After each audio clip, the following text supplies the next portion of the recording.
The Chiefs' third string and Chris Oladokin hang with the Broncos. Let's talk about that.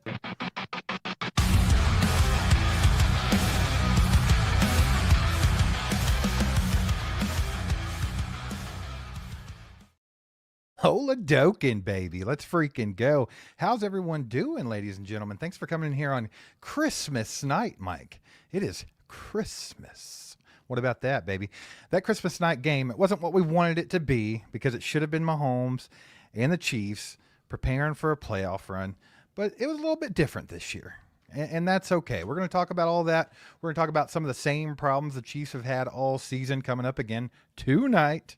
But before we get started, just want to shout out the sponsor of tonight's live stream, DraftKings. The next great touchdown is coming, and now you can bet on it. We've teamed up with DraftKings Sportsbook because it has all your favorite ways to bet touchdowns this NFL season. DraftKings has industry-leading live betting market availability with dynamic odds that move with the game and more open live betting markets more often. Experience the game as a fan even further by getting in on the action now and using our promo code ACU when signing up. With DraftKings, the crown is yours.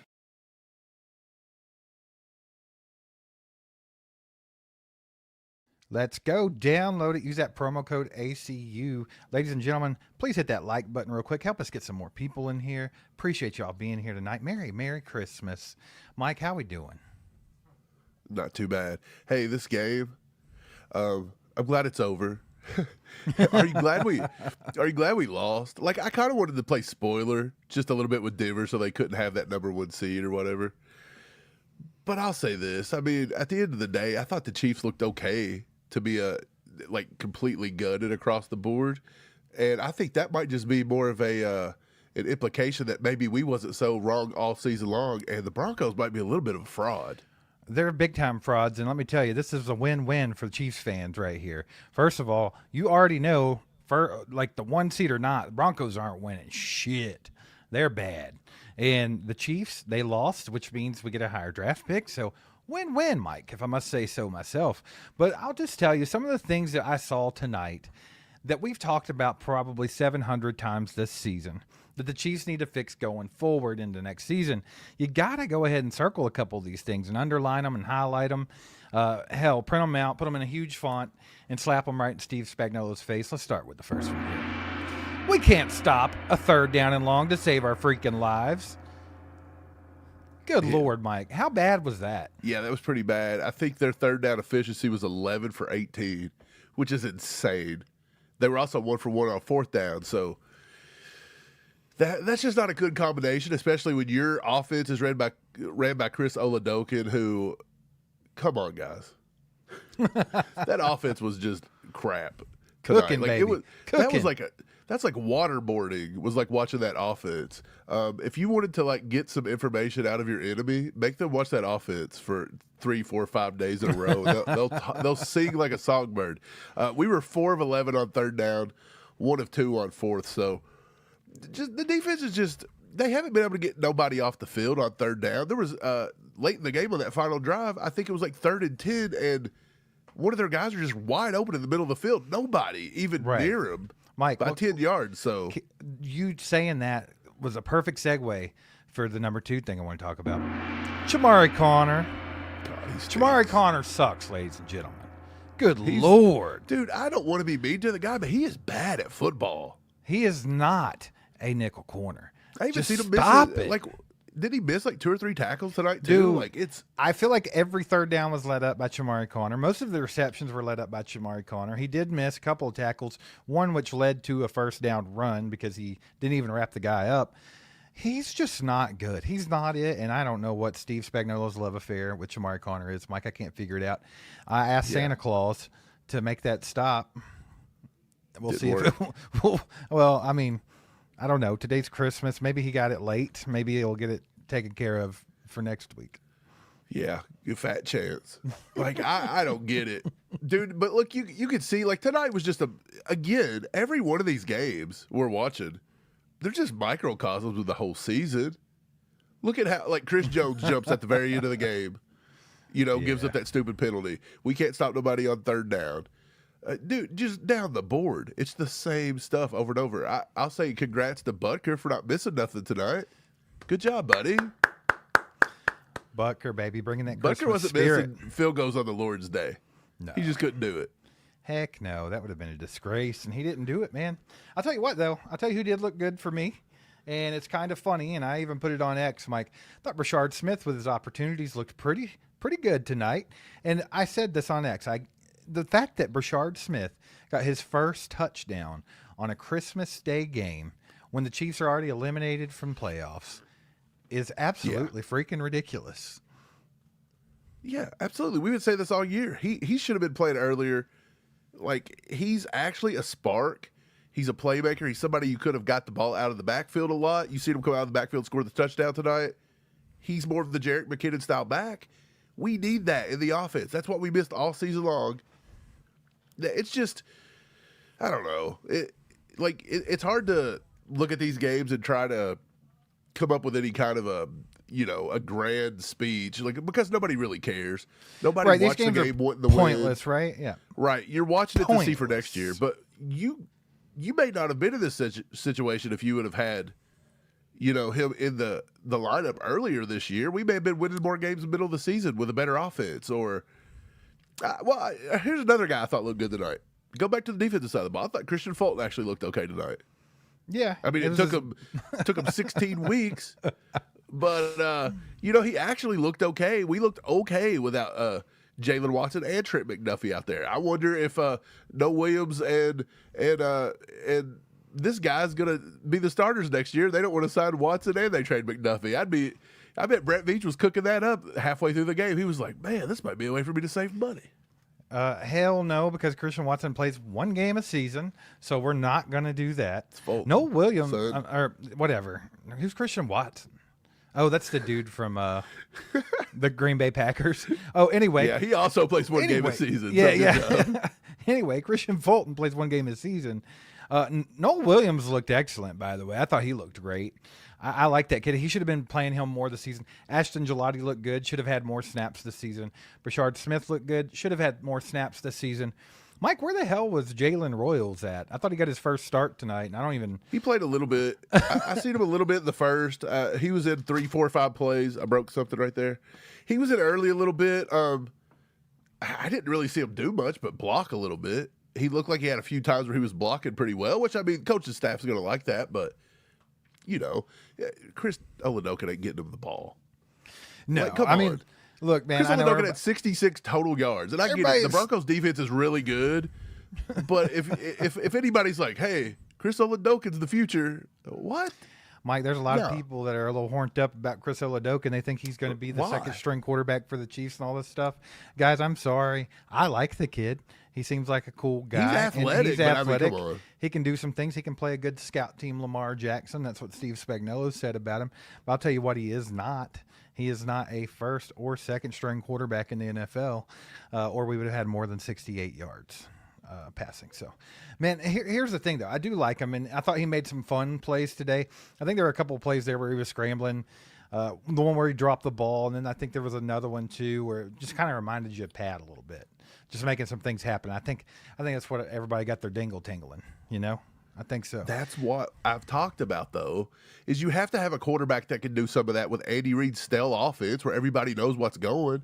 That is the worst, slowest, crappiest offense I've ever watched in my life. It is like watching paint dry.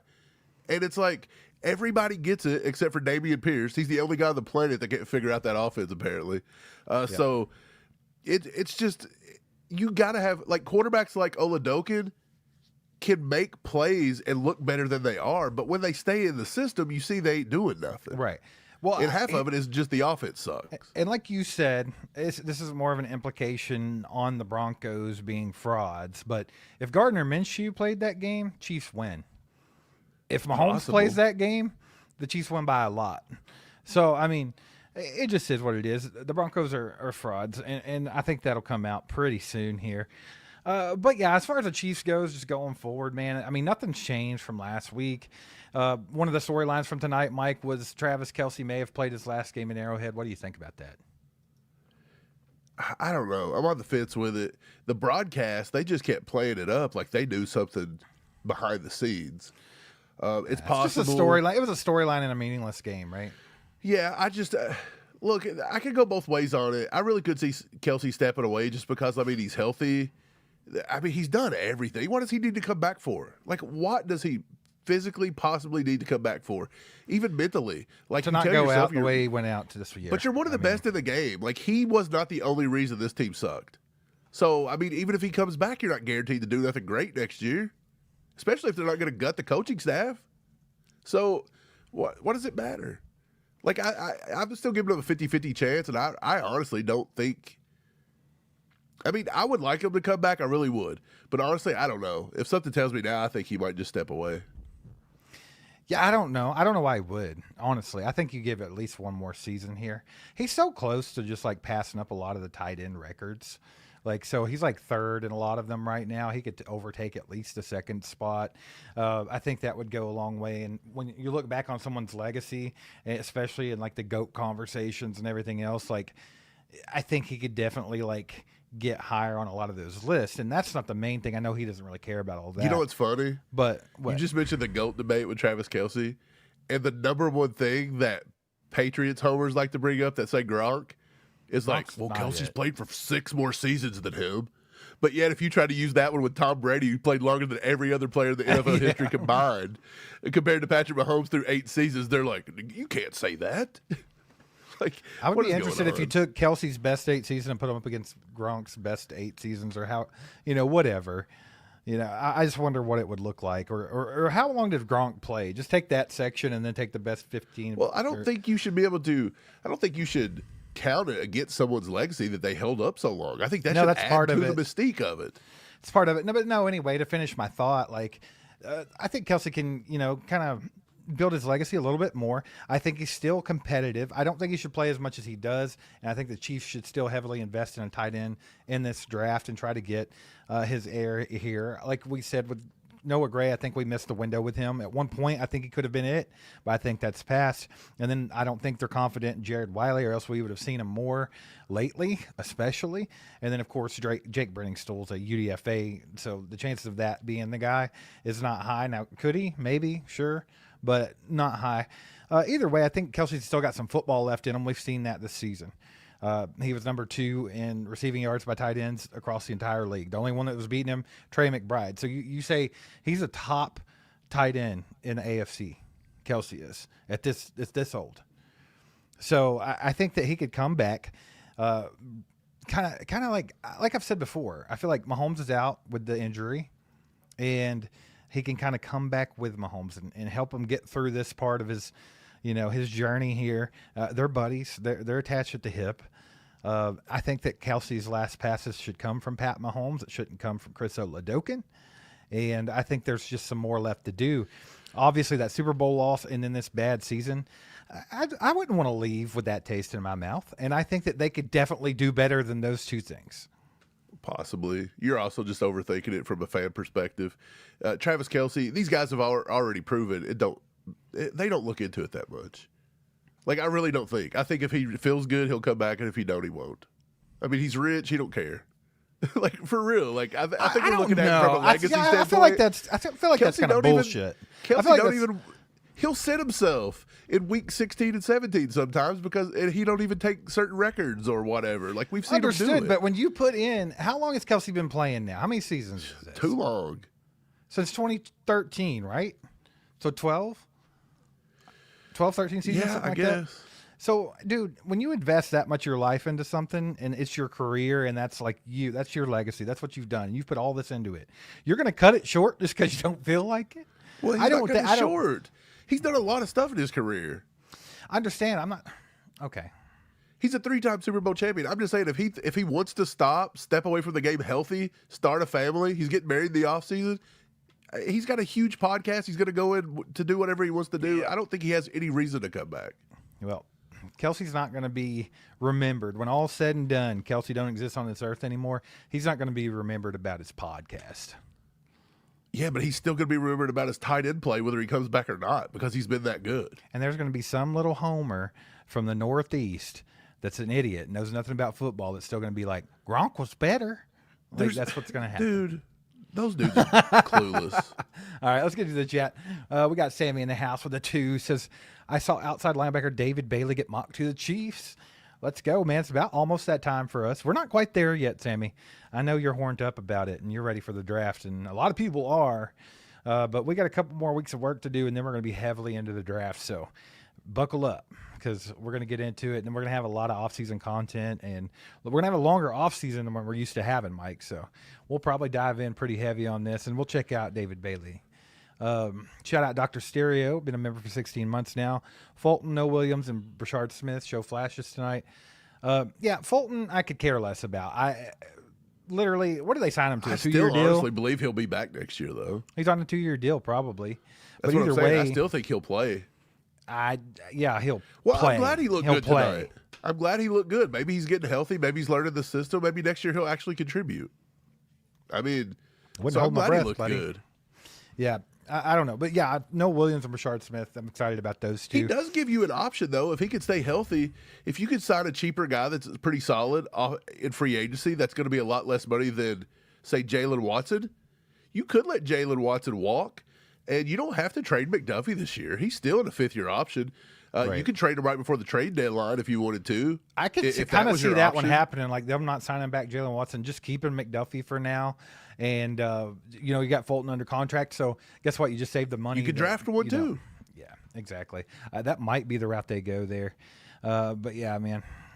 Perry with the 2 says, what's harder to watch, pop running or the pass game? Both. Man, I like the energy that Pacheco plays with, but if I have to watch him run into the backs of the offensive lineman one more time, I don't know if I can. I mean, I love the guy, but I'm not going to miss that. Are you going to miss that? No. I don't think so. Like Pacheco, I like him, but yeah, he's just. There was the one play tonight where he had a wide open field, and he still found somebody to run into. Yeah. I think he has to go out of his way to actually hit people on our own team sometimes. I'm starting to think he runs with his head straight down. Like, he don't even I'm look starting to ahead. think he don't like our offensive line. He just tries to hurt him. I'm going to hit you in the back. He's like, bro, I'm gonna beat you all day. There's nothing you can do about it. Appreciate the 2, Perry. Our boy Cobra Kai Ty in the house. Been a member for 24 months now. Let's freaking go. Says, Merry Christmas, guys. She's played better than I expected. One more loss will help us in the draft numbers, I guess. Thank you guys for the amazing Christmas gift. Heck yeah, baby. Glad you got it, Ty.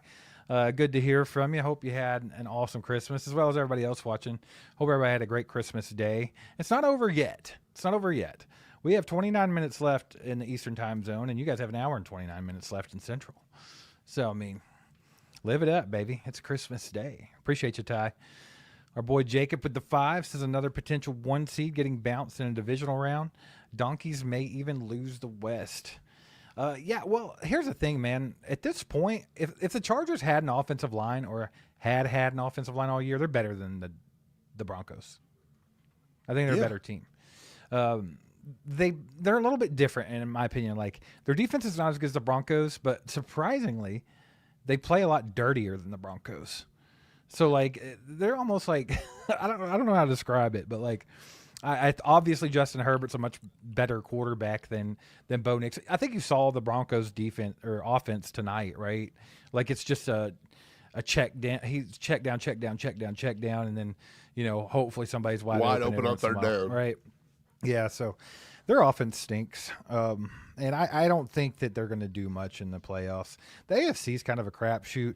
I still think the storyline is going to be if Josh Allen doesn't make it to the Super Bowl and win it, he's a slap nut. Like, that's going to be it, right? Like, there's no Mahomes, Lamar Jackson, there's no Joe Burrow. There's no way. Look, Like, if Josh Allen and them have any good team at all, you should be able to mop the floor with the Broncos. yeah. Like, you should be able to score 40. Look, they score 40 week in and week out. Now, the Broncos defense is really good. So I'm not going to say they're going to go in It's the playoffs not and really score that. 40. It's just that I don't think that Bo Nix and them are going to put up much more than 20 points. But if you literally field a competent defense, like the way we did tonight, we're not even a great defense. And we held them to 20 points. So, I mean, if the Broncos score or if the Bills score 24, you should be able to win that game easily, I would think. Like, I just don't see how they can't do that. It's crazy to think how many people we just put on season-ending IR, how many people were inactive for tonight. I mean, even with the defense, like, you're missing a chunk of dudes. You're missing your best cornerback. You're missing your arguably best linebacker. Like, just a lot missing there. And yeah, I don't know, man. I'm with you. I think someone will figure out a way to score enough points against that good defense. I just do. Whether it's them or not. Well, even if the Broncos got all the way to the Super Bowl, can you imagine how bad the Rams would light them up? Like, it would be a blowout. It'd look like the Super Bowl from last year. Maybe. Yeah, I mean, sometimes everybody would just play. I mean, the Broncos still got a good defense. Defense wins championships. They're never going to be out of a game. Even a good defense in the NFL, you're not going to shut a team get completely blown out often. I don't think they're going to get blown out by anybody. They're too good of a defense. Well, the blowout could be like 24-3 or something. Like, their offense stinks, right? And I could totally see them not putting up enough points in a game and losing. So that's just my opinion. Sammy Jones with the 2 says drafting David Bailey means we let Chanel leave. Can't do it. So must sign. Yeah, so not a fan. Mike, we've already talked about that. You talked about how you think Leo's a must sign too. So Chiefs rule with a 5 bomb says thanks to Minnesota, we could have the 10th pick. I've seen Falk, defensive end out of Auburn, trade back if we can, if we need picks. Yeah, we'll get to the draft. You guys are so ready for the draft. The minute this season was deemed a loss, like you're not going to the playoffs, everybody's in draft mode. I'm going to tell y'all something too. Everybody's in draft mode. As soon as we start our draft content, if y'all disappear, I'm going to come find every one of y'all. Yeah. Every year we get to the draft, we start releasing draft content, and everybody's vanished. And we're like, man, Chiefs fans and their draft content, they hate it. But maybe this year it means something because everybody don't have nothing to play for. So we'll see. But no, we talked about this the too. The Falk kid out of Auburn, though. I mean, I don't know. You have to see how the whole draft process plays out. Like all these mock drafts I see on X right now, it cracks me up. I'm like, these are doing mock drafts before the bowl games have even finished. Like, for all we know, all these players go into the combine and they're just absolutely slow and horrible. The only thing I take away from this is just the fact that we've talked about them maybe trading back. That could be an option because they don't have a lot of draft capital. And if they were to get the 13th, 14th pick, whatever it might be, they might trade back. They could definitely do that. And trading back would be the thing to do, in my opinion. I don't think you draft in the top 10 if you get it. You need too much. Yeah, our girl Renee here, been a member for 14 months, says, I love you, ACU. Merry Christmas. Win or lose, I love my Chiefs. Hell yeah, let's go, man. Renee, Merry Christmas to you too. Hope your family had a great day. I hope it was awesome for you. And yeah, I mean, no one expected the Chiefs to win today. So, I mean, I'm in a good mood regardless. I mean, I was expecting the Chiefs to even be competitive today. But I like the fact that they at least exposed the Broncos a little bit there. I honestly think that kind of shows you what the Broncos have been all year. The Broncos are kind of what the Chiefs were last season, where everything kind of bounced their way, right? They've won like 1 million one-score games. Even tonight it happened.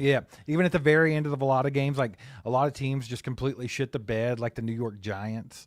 Let them score 33 points in one quarter.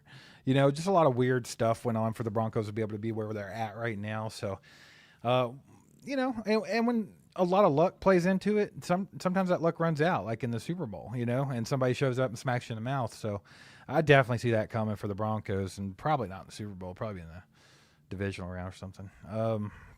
Appreciate you. And then we got Jaron with the 2 bomb. Says we should call the Raiders and inquire about Mayer. Yeah, we talked about this last offseason.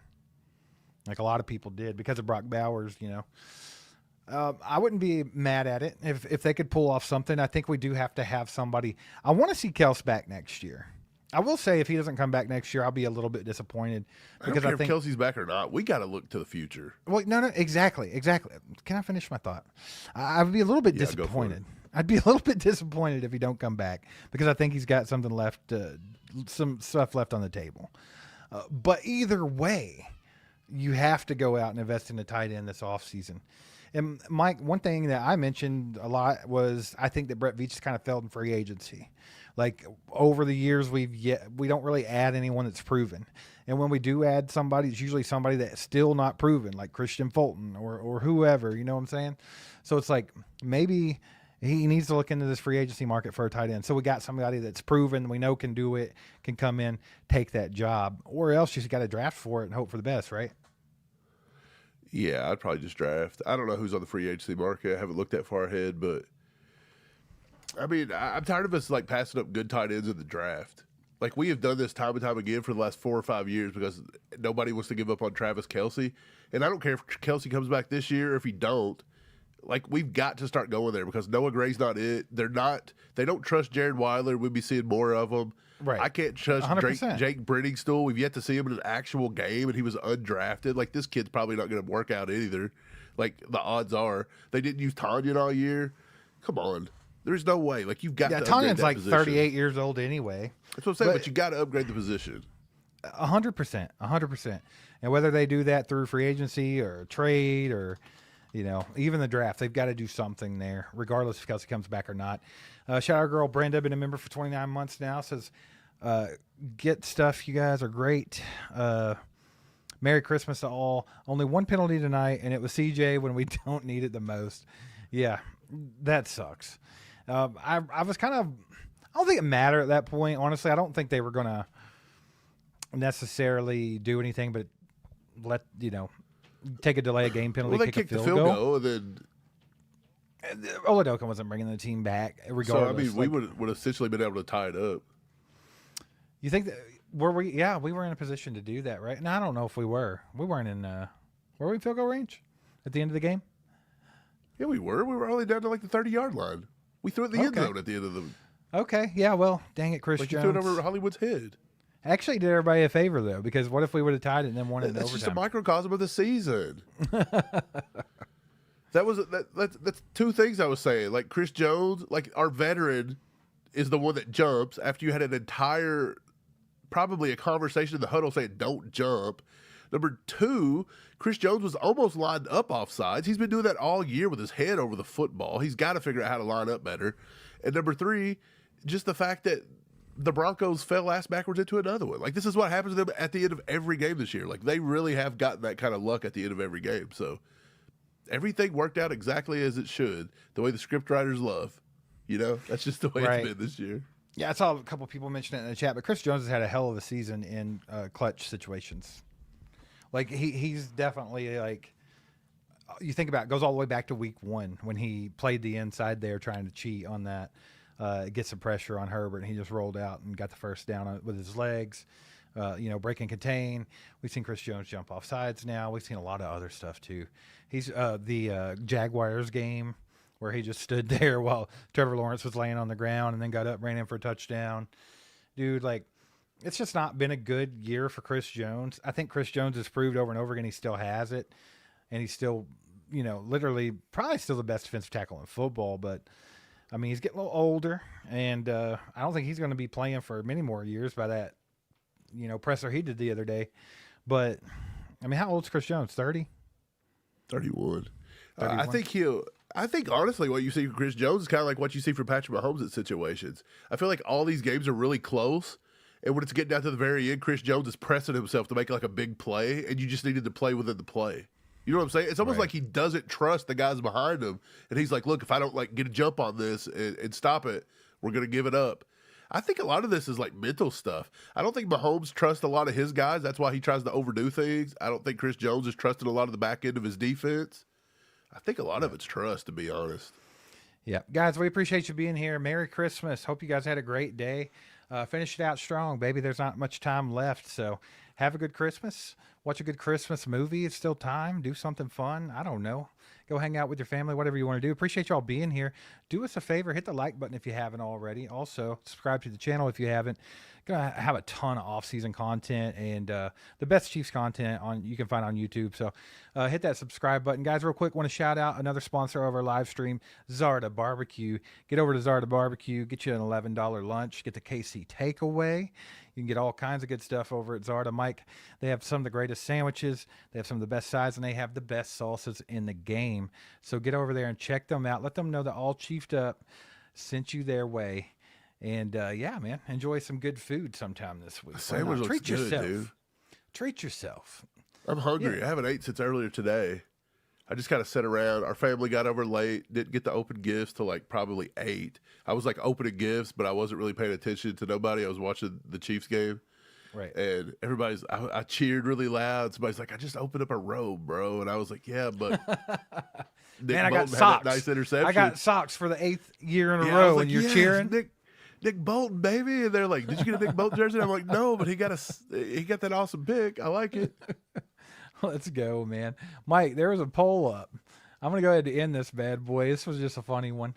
But I'm going to end it so we can check out the results here. But it was, if you had one Christmas wish that could come true, what would it be? Mahomes instantly healed.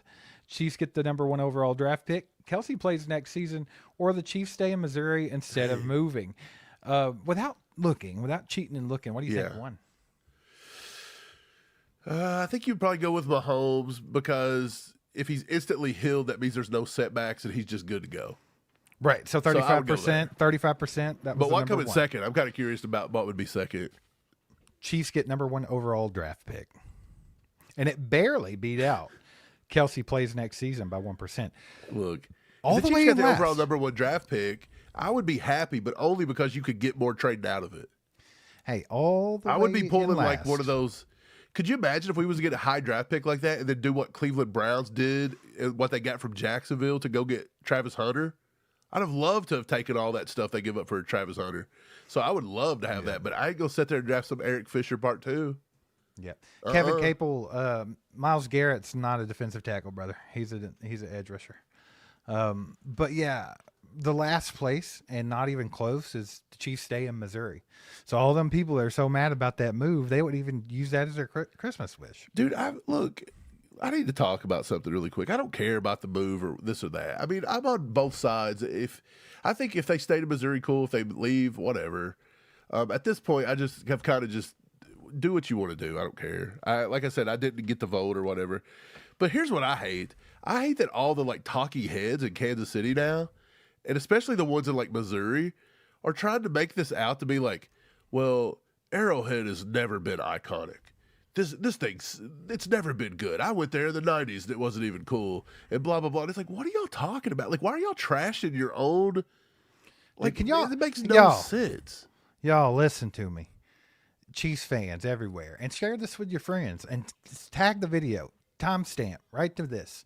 Stop watching them idiots. Stop listening to them idiots. Quit listening to 810 and all that garbage. Those idiots are dumb. They're dumb. I just think it's dumb. Okay, look, just because you live in Kansas City and you drive by that stadium every day, you just took it for granted, in my opinion. Yeah, pretty like much. us, we didn't even see Arrowhead till we graduated high school and made that 9-hour trip. And when you seen it, it was like you entered the mecca of football. It was breathtaking. And so that's what I'm saying. Like, I sometimes feel like people outside cherish it more than the people that are right in the mix of it because it's just too easy for it. And it's just, it irked me to no end to hear all those like sports radio hosts and everything talking about how Arrowhead's not iconic. Like, look, you can support the move or you can not support the move, but don't come on there and say Arrowhead's not iconic, dude. Arrowhead is a freaking amazing stadium. It is like a sacred place that I think a lot of even football players will tell you that's one of the coolest stadiums they get to come to. Right. Well, you have to think about the same morons that are saying that. They think that themselves, of themselves, that they're icons. They're iconic, They think they're that cool. So, I mean, come on, man. No one cares what they have to say. Y'all got to stop listening to that garbage. Radio's a dinosaur anyway. Just let it go. Quit giving those guys a space because they're dumb. But yeah, let's get back to the chat, man. We got our boy Warpaint in the house. Been a member for 14 months now. Since Merry Christmas, ACU. Been a good year hanging out with you guys. Blessings. Yeah, dude, real quick. I mean, here we are at Christmas. Just want to shout out everybody. Thanks for hanging out with us all year. Thanks for hanging out with us this season. Obviously, it's been a rough one. And a lot of Chiefs fans have gone into hiding for the entire season. It's just kind of been a weird one. And we appreciate you guys coming and watching all of our content and hanging out with us on live streams and everything. It's still been a good time. You guys are always awesome, and we appreciate you. We got Julian in the house with the Tim Bomb. Says, my expectation for this game was just enjoy it, especially for Travis Kelce. If this was his last game in Arrowhead, I appreciate that man for everything he's done. 110%, Julian. That's where I'm at. Like, I'll keep saying I hope he plays next season because I think he's got something, like a few things left on the table. And obviously that's just from my point of view. He might be exactly what you said, Mike, and not give a crap about it. But even if he does decide to hang it up, Travis Kelce is a freaking legend. He's not just a Chiefs legend. He's just a legend in general. He's the premier tight end. That's the one that everyone's going to look up to for the rest of football history. That's the one that changed the game. Everyone in the last 10 years have wanted to be Travis Kelce. Every tight end that came in the league wanted to be Travis Kelce. you know, and that's just how it is. Everybody tried to live up to that, and he's the GOAT. So, yeah, absolutely. We got Quan in the house with the 2 bombs. Says, do worthy special awareness concerns you all? Spatial awareness. Yes, it does concern me. He does that quite a bit, dude. We've seen that. Like, there's a lot of people think Worthy's a bad receiver. He was a bad pick. I'm not there yet.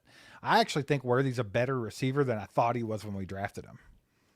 Like, I think he's a more complete, well-rounded receiver than what I thought he was coming out of Texas. But he does have a problem with knowing where the hell he's at on that field by the sideline. That's not the first time. That's not the second time. That's not even the third time. How many times has this guy been out of bounds when he shouldn't be, not trying to tap his toes?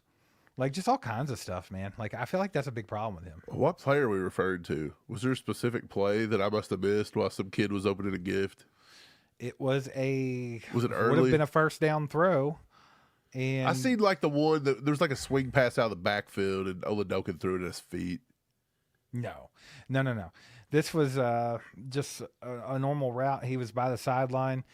He caught the ball, and when he took a step to cut, he literally stuck his right foot out of bounds to cut. Gotcha. And since he only had 1 foot in bounds, it was an incomplete pass. So, right. yeah, I mean, honestly, I don't think it's that big of a thing. Like, honestly, like, let the guy run actual routes. Like, I'm so tired of Worthy not being able to be used. Worthy is a prime time. Like, I get it. He's a. Let me just bring this up. Can we move this off the screen really quick? Appreciate it, Quan. But this is going to go right with what Quan was saying. I was just digging this up yesterday. So this is not going to have today's game on it, obviously. But I just dug this up because everybody's acting like Worthy sucks. The top 6 wide receiver offensive grades in this year per PFF for the 2024 draft class. Number 4 is Xavier Worthy. He ranks higher than Ladd McCoy and Marvin Harrison Jr. Ladd McConkey. Yeah, Ladd McConkey. So 40 targets minimum. He ranks number 4. The only guys above him is Ryan Flournoy, Pearsall, and Roman Dunze. Steve, whoever thought Ricky Pearsall was going to be good? I don't know. Puka Nacua guy? Yeah. Like, why is it? Like, why am I the wide Mike, receiver whisperer? Nobody listens to me. You got to get that scouting job, bro. But listen, here's the thing. I don't see nothing out of Well, Xavier that's just Worthy. PFF, though. PFF's trash. Yeah, well, whatever. Worthy doesn't scare me as a receiver. I'm with you. I actually think he turned out better than I thought he was going to. He's a His lot better spatial than what we got awareness out of does Sky suck, Moore. though. What Quan pointed out here, he does have a problem I'm with. fine I've with seen it yeah, too many I times. get that. Yeah. But you don't have to be great at spatial awareness and be a great NFL wide receiver. No. But here's my thing: like, we don't use him properly. Let me look over here. I've got it brought up right now. He's played out of all 10 of the top 12 wide receivers that have had 40 targets out of that draft class. Xavier Worthy has played outside at the 6th highest rate. The only guys above him are true X wide receivers.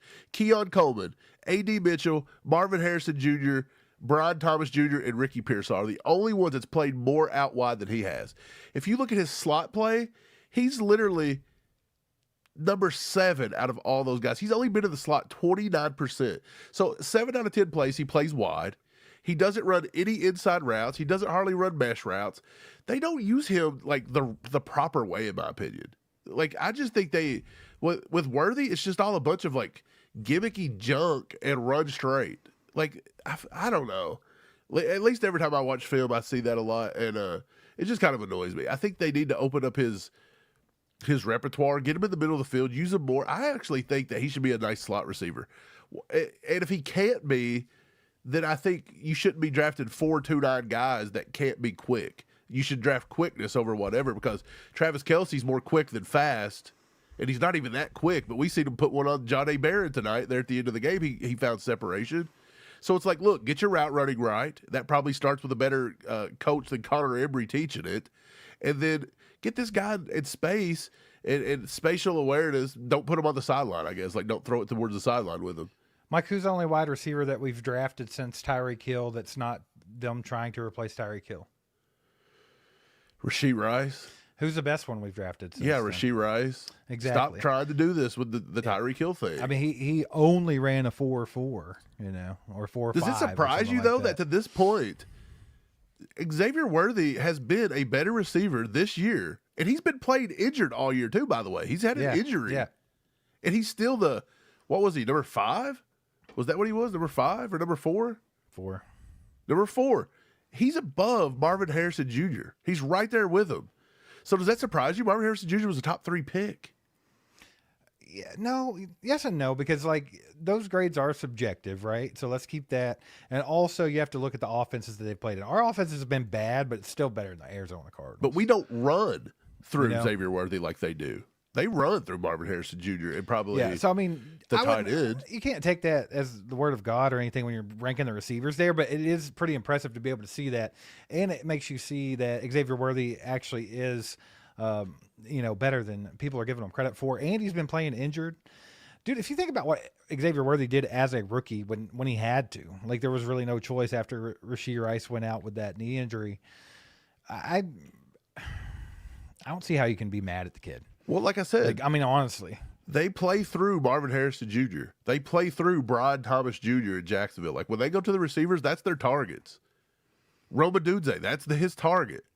On most balls, that's his target. Ladd McConkey, that's just about his main target, right?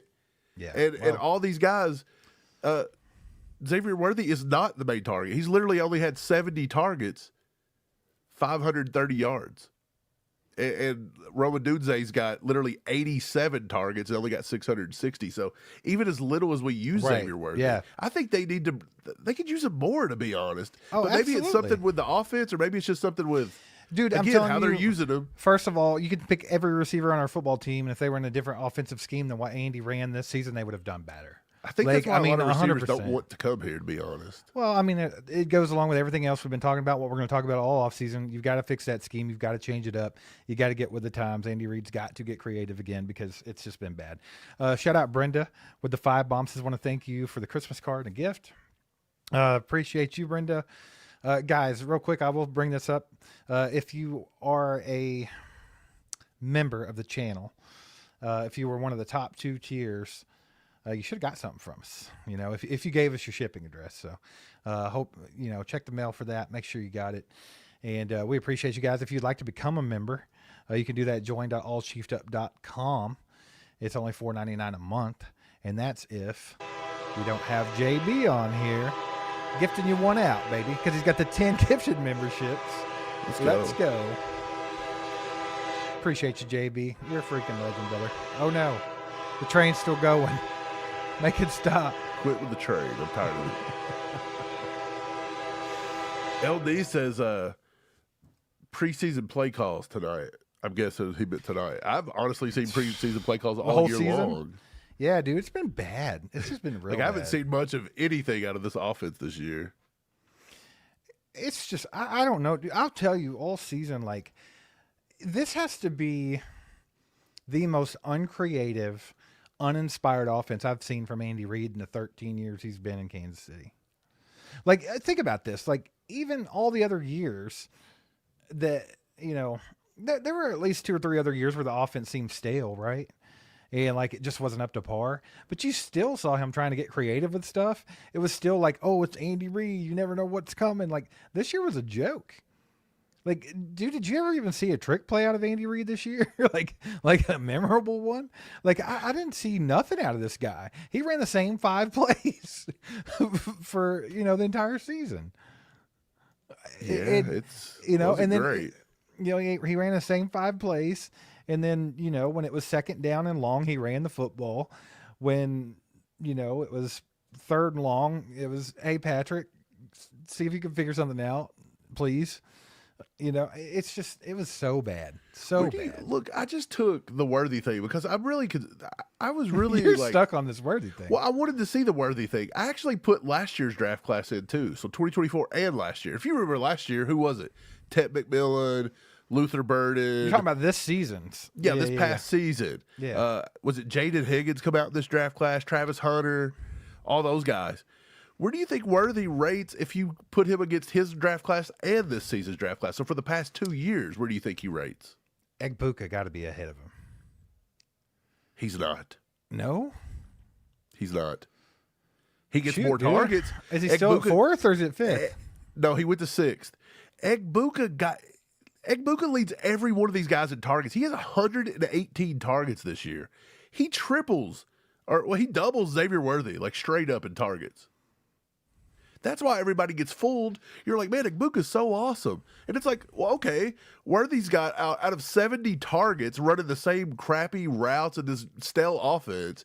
He's got 532 yards and a tutty, and Egbuka's got literally 910 and 6 touchdowns. So, yes, he's got a lot more touchdowns, but they obviously are better in the red zone with him, right? But still, it's like, dude, you literally got over 45 more targets, and you literally only got about 300 more yards. It's wild. I just think that we underutilize all of our guys. But I guess if you're in a offense where you have to run it through every single person. But what's wild, dude, is that number 1 is Ryan Flournoy still. Must be having the greatest season of his life. But Ted McMillan actually went to number 2. Luther Burden went to number 3, and Ricky Pearsall fell to 4. So actually, Ted McMillan and Luther Burden went top 3. Pretty crazy. That is pretty crazy because Luther Burden's only had 47 targets as well. Well, that's the thing. Probably the people with the less playing time have a better opportunity of having a higher score. You would think. Lad McConkey, Egbuka, and Ted McMillan all have 100 plus targets. Ted McMillan has 110 targets in Carolina, so they really ran their offense through him. He's almost a 1,000-yard receiver.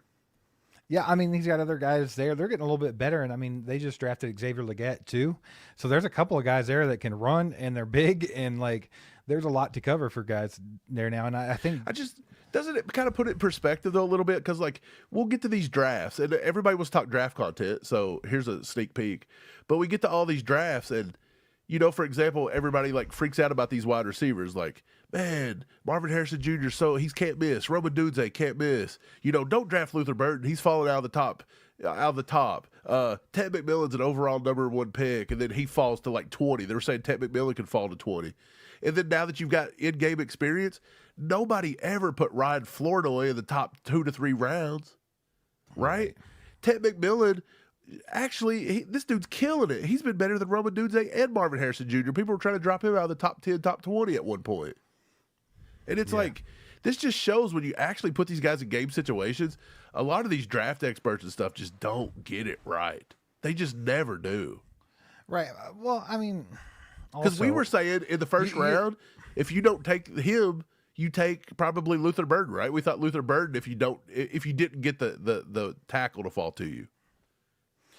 Yeah, Flournoy he actually plays well. Just for context, though, Flournoy has 35 receptions for 407 yards. So it's not 46 targets. It's not like he's a world beater. Well, I'm putting it up at 46 targets. That just means they're not getting to the ball enough. Like he's winning. Yeah, true. That's on Dallas. So. Dallas has to use him more. Imagine that. Dallas is making a bad decision.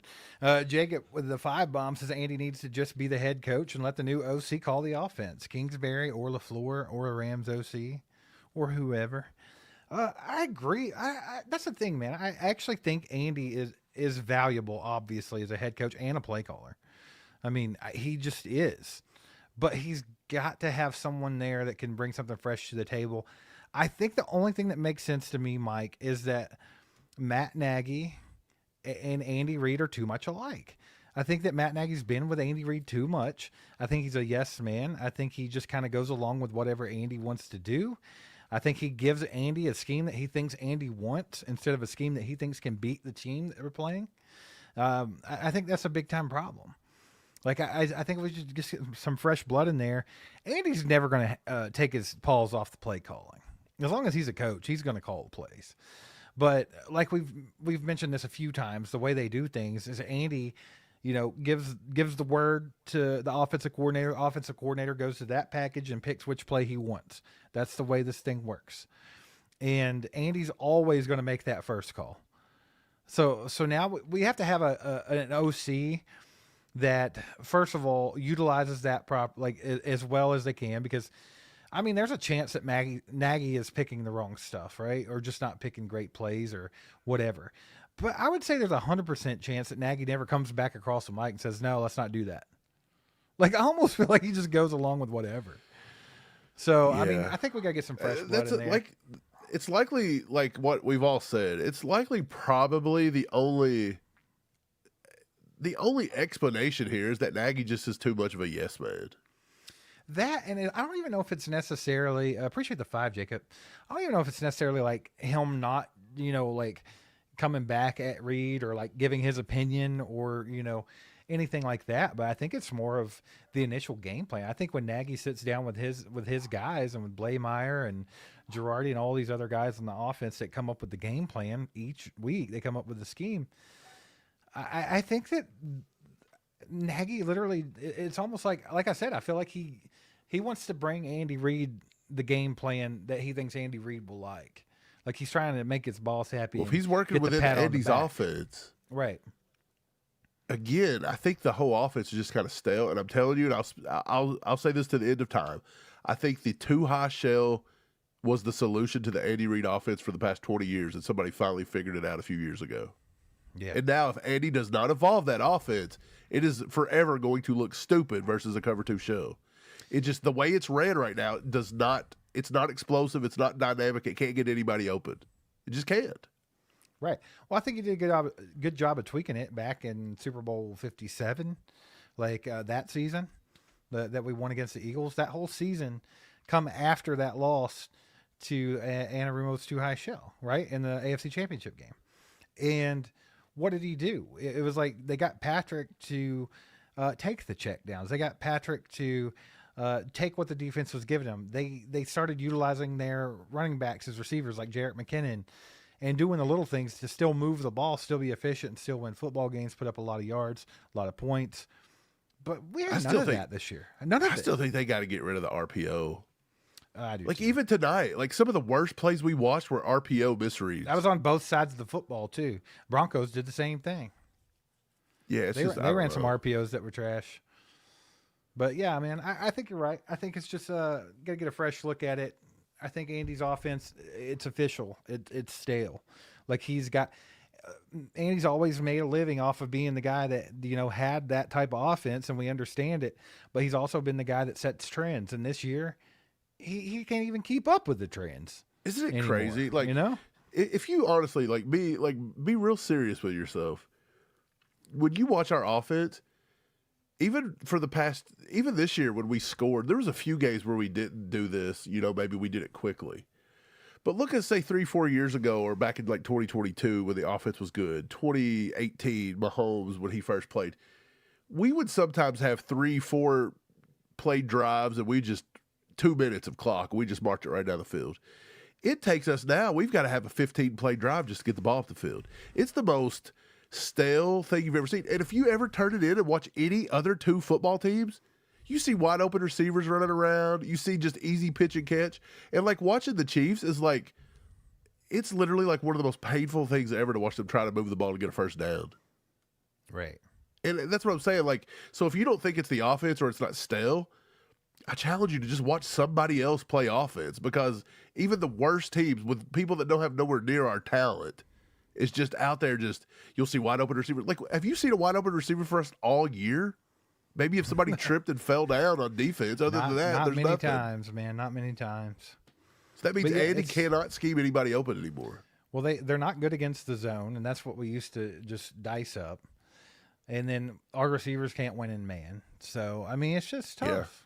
There's just nothing to do, and then we have no running game. I honestly think a new wide receiver coach would go a long way, because we need to teach somebody how to win man-to-man. Like, you'll watch guys like, for example, Lad McConkey. He'll get lined up on somebody, and you'll watch him just, for like a little inside slant, you'll watch him just attack the outside shoulder, get across his face, cause him to trip up in his legs and everything, and get across his face and give himself more room. You watch one of our guys run a little slant route, and it's the most half-assed, lazy-looking route you've ever seen in your life, and you're like, who's teaching this? You didn't teach any leverage. You didn't teach to attack the outside shoulder. You didn't teach him to get across the face. You didn't teach anything properly. And it's like, I think we need somebody to teach this, because Connor Emery's in over his head. Yeah. Yeah. They're just not developing. I agree, but I think, it just goes back to it. Honestly, like we kind of talked about this a little bit, Mike, but when you go watch a lot of the all 22 tape, 90% of the routes that our receivers run are crap. Like, they're dead end routes. Yep, they're not even that's meant true. to do anything. They're terrible. And I think that there's a couple things. I think that you hit the nail on the head with the coaching staff or the wide receiver coach just not being it. The guys can't win a man. They don't know how to do this. They don't know how to do that. But also, I think they literally give up in this offense. Rich. Like when you You're run right, that many Rich. dead routes, and it's just so bad, like you're not ever excited to actually get out there and do what you do, right? It's like Xavier Worthy had a big time problem along with A.D. Mitchell and even the other kid that played in Texas back then. But they all had, it was Jatavion Sanders, the tight end. They all had a big time problem in college. If they weren't getting the ball, if it wasn't coming their way, they didn't even run their routes. They were lazy. They didn't care. They didn't sell nothing. They didn't block. Well, guess what? I think you could that could definitely happen with Xavier Worthy right now in this boring ass offense. Like, you know, and I think it's not just him. So, I mean, I think that's a problem too. Get back to the chat here. Perry with a 2-bomb says, go look at the resume differences Between black and DB white. and wide receiver coaches. Okay. Yeah. Yeah, wide receiver coach has no resume. There isn't one. Yeah, that's what I was going to say. What did he coach He high school literally or has something? like graduated college, worked at McDonald's. He was a Pee Wee football coach for the Little a Giants. coaching assistant for a year at Kansas. Wide receiver coach of the NFL. Like, how did you fall ass backwards into that? Who did he know? Like, seriously. Embry's dad, I believe, coached with Andy Reid or played for Andy Reid back in Philly. That's the connection. Isn't that a weird first job though? Like, here, we're gonna give you the wide receivers on a Patrick They had nothing to Mahomes-led give 'em. offense. That's crazy. I don't even think he played wide receiver when he played. I have a crazy idea though. You mentioned Todd Pinkston or whatever was the running back coach this season. He's a wide receiver. Hell, why didn't you make him a wide receiver coach and give Connor Emery the running backs?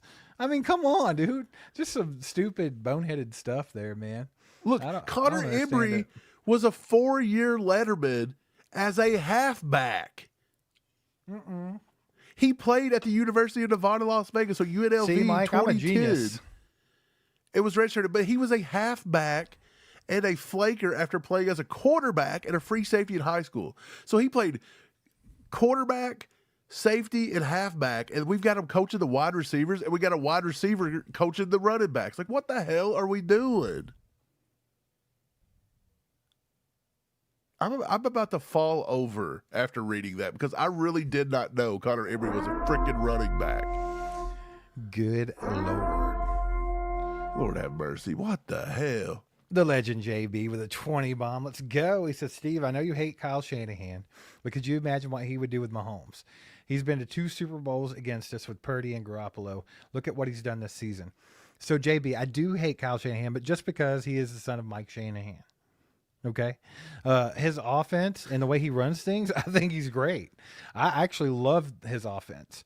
Now, I do think he has a big-time problem in big games. I don't think Shanahan does that well.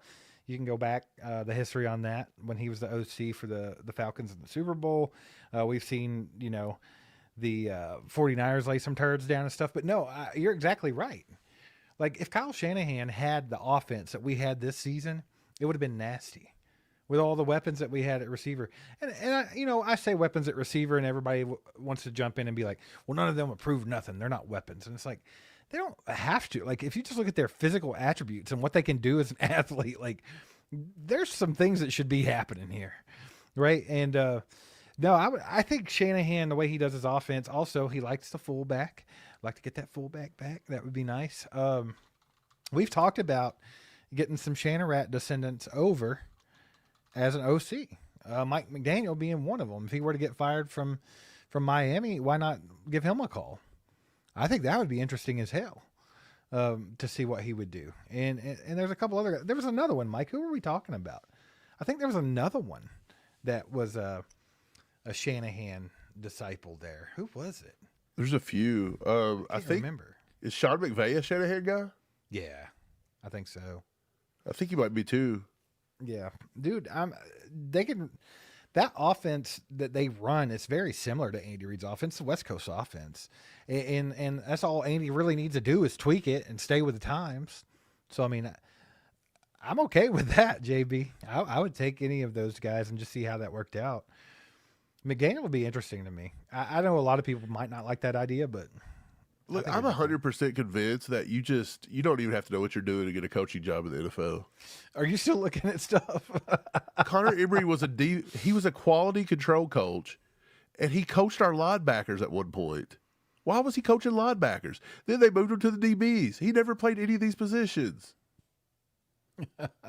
What the hell? Look, I appreciate the 20, JB. We got a Broncos fan in here that doesn't know anything about football. Imagine that. Your tackle false starts every play. No, he doesn't. No, The he dude doesn't. you're talking about didn't even play in the game. Yeah. Idiot. And the dude that you're talking about doesn't false start because there's a rule. You know, football has rules, and you have to go by those. But yeah, man, your team sucks. The Broncos are frauds. They almost got beat by our third string, and they're not going to do anything in the playoffs, brother. Sucks. Hate it for you. Hate it for you. Nick Libby says, I Googled it. Embry only played 10 games where he made 16 punt returns for 182 yards. Dude, I don't get it. Like, the more I read about this guy, the more I read about every coach in the NFL, I'm like, how in the hell is any of these guys even employed? Yeah, dude. I don't know. It's weird. I feel like they just hand out jobs at random sometimes. It's just about who they know. Kyle Embry. Okay, look. So Connor Embry's dad is John Embry. John Embry, I think, coached with the Dolphins. He might still even be coaching. I don't even know. He's coached. He's got Shanahan's son underneath him. So it's like they all know everybody. Kyle Shanahan's son. So who knows? If we get Kyle Shanahan, they might keep Connor Embry. Who knows? Hey, they're going to make Connor Embry the next OC, buddy. He might be the next head coach for all we know. Jeez. That's great. Yeah, it's the buddy system, Jacob. Let's It bring is. back Alex Smith to coach linebacker. I don't know. Defensive line. Mike, Edwin asks if Brian Daboll would be a good option. What do you think about Daboll? I don't want anybody back from Andy's tree. I really don't. But I have a feeling we're going to get that. You're not really going to have Andy just completely abandon it. Daboll is not horrible. Who's the other guy that was there for a little bit? Kafka? Kafka. Is that who you're talking about? Yeah, I think Kafka. They both went to the Giants. If I'm not mistaken, though, Brian Daboll is actually, I just seen a thing today, and I'm pretty sure it was him. They actually said out of almost every offensive coordinator, Brian Daboll is one of the most unpredictable play callers. Out of every play caller, like, he's super unpredictable. Like, he doesn't do what you think he's going to do, which could be a cool thing. Right. And this is, you know, like, I'm sure Matt Nagy's a cool dude and stuff. And, like, I don't want to knock the guy. Like, I think he has done some good things over his career. But, like, at this point, the way this offense has been under his, you know, helm as the OC, are you kind of excited just for anybody? Yeah. Just anyone I'll take different? anybody. Hell, I'd Like- be excited if I took the job. I don't Like, even know what I'm doing. I mean, honestly, at this point, if they were like, hey, Dayball's the new OC going forward, I think I'd be like, cool. Let's see what can happen. I think no You matter know, what. like, at least give you a little bit of hope, right? Yeah, I think you have hope. And I think no matter what, Except so. you're now finally going to see whether or not, like, is Andy doing this or is Andy not doing it? Because look at what if Dayball comes in and the offense looks the exact same, then you're like, Andy's got way too much of a finger on this. Yeah. Right? But if it looks Yeah. different, then you're like, well, maybe Nagy did have more responsibility than we do. Yeah, Jacob, he says, I think the Packers get bounced in the playoffs and move off LaFleur. Would love to pitch him to come to OC. Yeah, he's a Shanahan guy, right? LaFleur's? Yeah, pretty sure. Yeah, Dude, I think so. there's too. a lot of them. I think, I could be wrong. But I think Kevin O'Connell, that coaches with Minnesota, I think might be a Shanahan descendant. He's either a Shanahan descendant or maybe he worked with Andy Reid at one point. I don't think it was Reid, though, because I was looking for people that had worked with Reid, and I don't think Kevin O'Connell was on there. So I think he might Yeah. be a Shanahan guy, like a McVay Shanahan kind of lineage. Well, here's my thing, and I'm with you. I don't know if Andy will come off of, you know, guys that he knows. It's always been that way. He likes the familiar people. He likes people he's worked with in the past. But I think regardless, like, they have to move off of Nagy this season. They have to switch it up. I mean, if they want to keep Nagy around and put him back at the quarterback coach or something like that, Sure, fine, whatever. If he wants to go backwards, he don't want to go forward. I mean, Nagy had been doing that previously. I don't. Let's just get him out. Yeah, I'm fine with that too. But I'm just saying that we've got to switch up the OC. I'm just saying, look, let's just say he goes to, let's just say they fire Girardi and he becomes QB coach. They bring in, say, Bieniemy, and then we just struggle next year. People still going to blame Matt Nagy. Like, get him off the team. That way we can see what it is. Yeah, man. I don't know. I don't know what they're going to do. I really don't. It would not surprise me. I think we could all show up here August next year and this entire coaching staff be the exact same. It really would not surprise me one bit.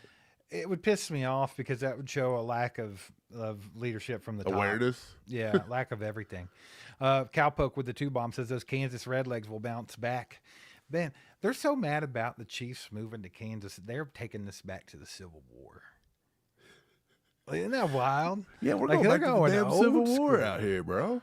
This is wild. I don't think nobody got along. Steve, we live in Kentucky, and it's fun in our state to talk bad about Indiana. We always say that the birds fly upside down over Indiana because they don't even want to shit on them.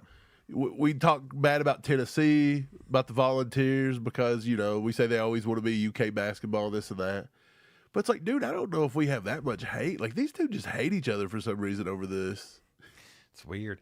And, I don't know if that's necessarily a knock on Kansas either, because if I remember correctly, and I don't know a whole lot about Kansas and Missouri history, but I think the Redlegs were a pro-union, anti-slavery group that was along with the Jayhawks, right?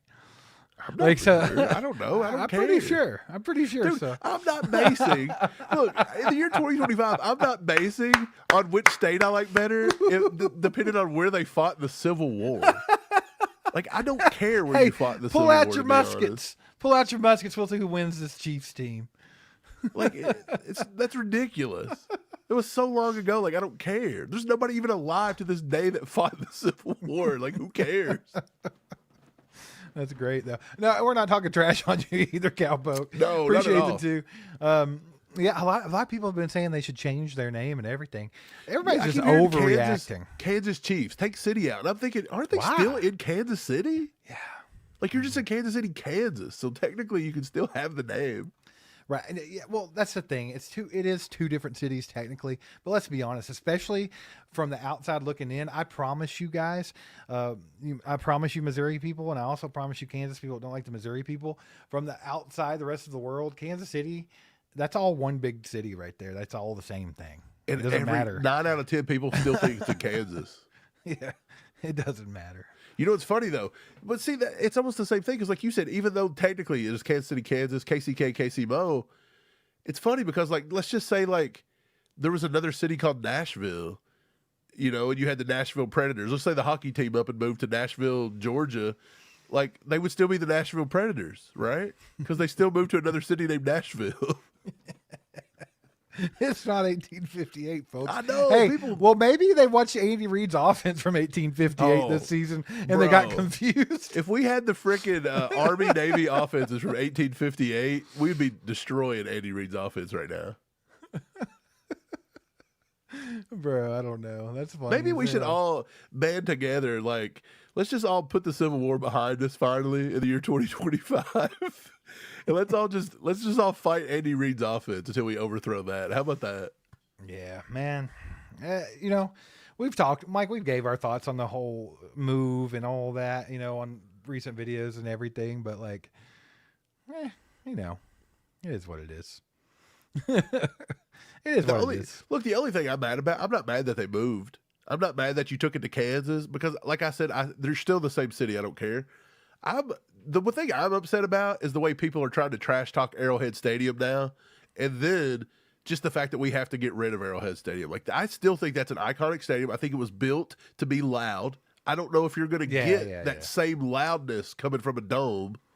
I really don't. I think they really have to be intentional about paying homage to Arrowhead Stadium with the new place. They have to incorporate, but it's just still not it. I get it. It's not it. We know that. We understand. But I mean, I think they need to be mindful. Should they make it to where you have to walk up the spitties, and that way when you come out, you can Arrowhead it? No. I love that, and that's awesome. That's something you'll never forget. when you win. But when you lose and then before the game, that thing sucks. And That should be nice. an escalator swirl. That way you don't even have to walk. You just got to stand there. Yeah. Real quick, guys, we're going to be here for a couple more minutes. If you have any questions, get in the chat. It's past midnight hour. Time's not even Christmas no more. Mike, we spent the remaining hours of Christmas with Chiefs Kingdom instead of our families. Guys, that's how much we love you. Appreciate y'all being here. Do us a favor, like, subscribe, share all this out with a friend. Thomas says, bro, we chanted KC Mo in games. What are we going to do now? KCKS? No, it's easy. Instead of KC Mo, it's KCK. Yeah. So now he's going to rewrite the song. Yeah. Get to work on that one, Tech 9. Come on, Tech. Let's Come get up it with going. something. Let's go, man. Merry Christmas, everybody. Merry Christmas, Trish. Good to see you. Let's go. I hope everybody had a great Christmas, man. I hope everybody had a great Christmas. How did you feel watching that game today? Like, was there any emotion whatsoever? I felt like I was just sitting there watching like two random teams I didn't even know. No, I mean, I still, like, in your heart, like, It felt like a preseason watch, right? sort of. Like, straight up. Like, I think just like the Chiefs fan in you, even though it's better for the team to lose, you still wanted them to win, especially against the Broncos. You're like, Oh, I thought it would be fun to get that win. like, you still kind of wanted it to happen. But it's like, actually, I think it was a win-win, like I said earlier. Guys, anyone that came in here late, I think tonight's game was a win-win. You proved to the world that the donkeys are frauds, and you lost, so you still get a better draft pick. Like, you did your job. Yeah. First time this season. Rich says, I love that you guys don't sugarcoat stuff here. Tired of the brown nosers. Yeah, man. There's a lot of that. We try to keep it real here. It's just, we're fans doing a channel for fans. We're not like guys that think we're YouTubers doing a channel to make a buck off of you guys. We are not guys that work in radio or went to school for journalism. Or anything like that. We're literal fans that just started the channel. So we're always pretty candid, and we're always, you know, we might rub people the wrong way sometimes, but we're just telling people how we feel, how we think, and everybody's allowed to do that in the chat here too. Everybody can have an opinion, and it's always a good time, man. But we are the #1 independent Chiefs channel on YouTube, period. So if you guys want to be a part of that and you want to help us grow and make an independent channel, someone that doesn't, you know, we're not owned by some conglomerate. We're not owned by someone who has millions of dollars. We're not in a multi-channel network with a bunch of people that have 1 million subscribers on YouTube and know how to play the game and have management and all this stuff. We're literal independent, just me and Mike, brothers, Chiefs fans, doing this thing ourselves. So if you'd like to help us grow this thing and make it massive, that would be awesome. And you guys have done that so far. I mean, we're at 52,000 subscribers, and that's all off of you guys spreading the word and watching and liking and all that stuff. And we just ask you to keep doing that, man. And it's awesome. Couldn't thank you guys enough. This week, I was finding it kind of weird that we were getting so many comments on our videos. I mean, I could probably bring up 10 of them from just yesterday or today. I thought people were enjoying Christmas, but no, our fans were on there telling us how they didn't want to watch any more games this year. They're done. They don't even know if they'll watch next year. They were trying to avoid their family, and they're over there on their phone like, I hate the Chiefs. Yeah, this like, year. I was hearing the crazy stuff, and it's like, dude, I remember, and like, these wasn't just like noobs. These are people that, like, I know they've been Chiefs fans, and it's like, dude, I've watched ever since I figured out what Chiefs football was, and I fell in love with it, like, at the age of, like, 7, I have never missed a football game. And do you know how many seasons we've sucked ass? Dude, I could not imagine not watching every single game, every single snap. And, like, if you're so easy to just put it out because, like, well, our season's over, I don't care anymore. It's like, what? Like, it blows my mind. But, I mean, I guess if people are like that, cool. If you could separate it, I can't separate it. I guess that's what separates us from the diehards from the crazies, because Look, I guess that's why we have our entire Chief channel here, Steve. I guess because we went many we live it. We It's went just many different. many years with the "This is our year" motto, right? Like, we're gonna do it this year. We're gonna get. That's why when Chiefs fans want to jump to the draft, I don't want to go back to that feeling anymore of being draft ready by October. I know, that's kind of what it reminds me of back in the day. It's like, because it's like, well, it's time. We got to start the Yeah, process. as soon as you again, start looking know? to the draft, you're like, this could be our year. We could draft the Patrick Mahomes. And then once we finally do it, it's like, we got Mahomes. We got him. We're here. Let's not go back, please. Right. Guys, appreciate y'all being here tonight. You guys have been awesome. Thanks for hanging out with us at the end of Christmas. Merry Christmas, everyone. I hope you had a fantastic Christmas. Thanks for always being here, watching, commenting, liking, all that fun stuff, man. We can't thank you guys enough. It's always a pleasure hanging with you guys. Even when the Chiefs aren't so great, that's okay.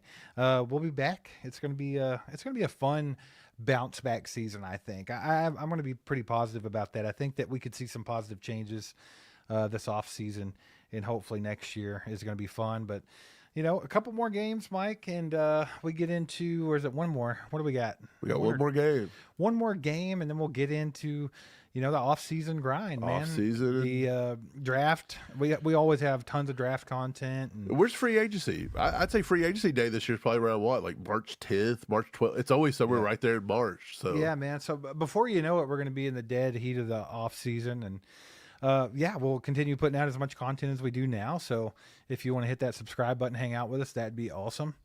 We'll have a good off season together, but it'll be fun, man. Real quick, just want to shout out Zarda and DraftKings for sponsoring tonight's live stream. Get over to Zarda. Let them know All Chiefed Up sent you. Get you some good food. Download DraftKings. Use that promo code ACU. That way they know we sent you their way. But guys, let's go. Chiefs have got to kick it back, man. One more game, and we'll get into that draft stuff everybody's so horned up about, Mike. Oh yeah. Let's go, guys. We'll see you next time. Go Chiefs. Wow.